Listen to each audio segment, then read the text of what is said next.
Welcome back. Right now, coming up on 23 minutes past the hour, and a live look in New York City. This is just a few feet from the entrance to the courtroom where later today the trial for accused murderer Luigi Mangione continues. He's the man accused of gunning down UnitedHealthcare CEO Brian Thompson in Midtown Manhattan about this time last year.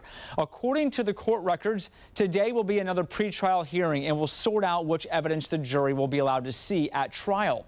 Over the weekend, the Manhattan DA's office released some new photographs. Evidence in this case, it included a to-do list. This is a picture of it here behind me, written by the suspect at the time he was arrested.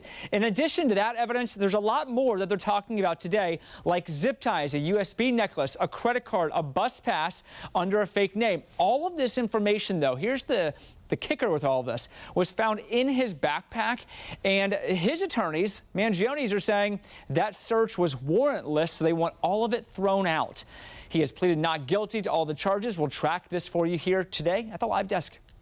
From body cam footage to 911 audio and never before seen evidence, the first week of Luigi Mangione's pretrial hearing was full of new developments. The hearing taking place in a New York court in connection to Mangione's state murder case. The National News Desk, Jeff Harris, joining us, and the hearing was postponed today, of course, because we learned Mangione was sick, Jeff. But the first few days, they were nothing short of eventful. Break down what we learned, what happened in court. So everything from police body cam footage, that 911 call, and officer testimony was shared in court as the defense team for Mangione, who's accused of shooting and killing UnitedHealthcare CEO Brian Thompson last year, tries to block some of that key evidence from being presented at trial, claiming his rights were actually violated during his arrest.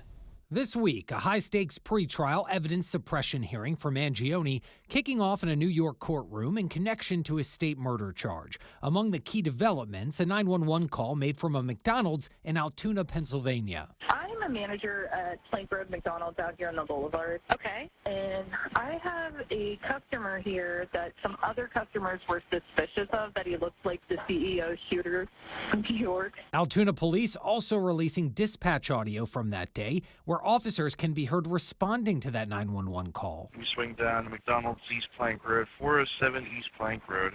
Got a call from the manager there. Customers came to her, said that there's a male in the store that looks like the NYC shooter. Video footage from Mangione's arrest was played in court, showing that officers spoke with him for nearly 20 minutes before informing him of his right to remain silent. Prosecutors showing photos of evidence that was seized, including over $7,000 in cash, a laptop, bus tickets, and false name. Rosario. Yeah.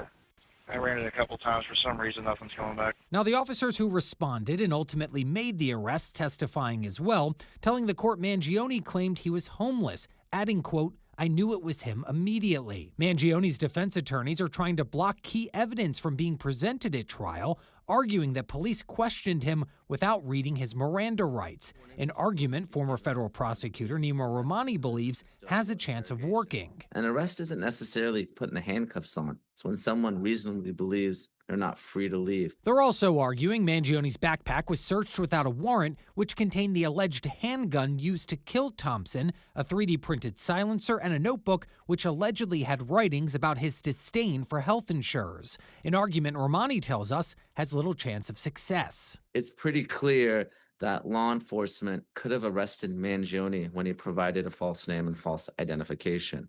And when he identified himself finally, they had every reason to arrest him. Now, as for what comes next here, the pretrial hearing will continue on Monday with more expected testimony from those Altoona officers. Once the pretrial wraps up, the judge will then rule on the defense's motion to exclude some of this evidence. Reporting for the National News Desk, I'm Jeff Harris. Murder suspect Luigi Mangione back inside a New York City courtroom just today. His appearance comes 1 year to the day of the murder of UnitedHealthcare CEO here, Brian Thompson. Now, a police officer who first spotted Mangione eating at a McDonald's, this McDonald's in Altoona, Pennsylvania, identified the 27-year-old in court today. That officer showed up after a McDonald's manager called 911 to report that Mangione looked like the suspect in the Thompson shooting. Here's a portion of that critical 911 call. I have a customer here that some other customers were suspicious of, that he looked like the CEO shooter from New York. Okay. So they're just really upset, and they're like coming to me, and I was like, well, I can't approach him, you know. No, of course not. Mangione's attorneys now trying to get some critical evidence thrown out at trial, including the alleged murder weapon and Mangione's journal. They are now arguing the evidence seized was unlawfully seized from his backpack without a warrant during his arrest. Mangione has pleaded not guilty to both state and federal charges.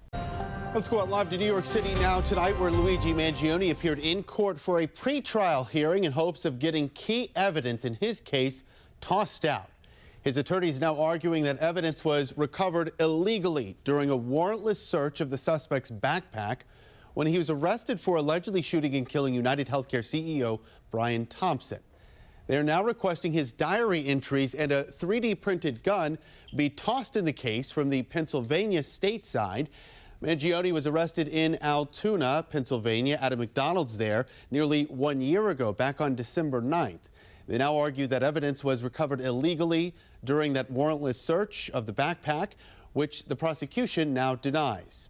A slew of supporters, you see them here gathering outside the courthouse in New York City today, including this truck here blanketed with an LED sign touting Fifth Amendment rights next to Mangione's photo. Mangione also facing a separate federal death penalty case.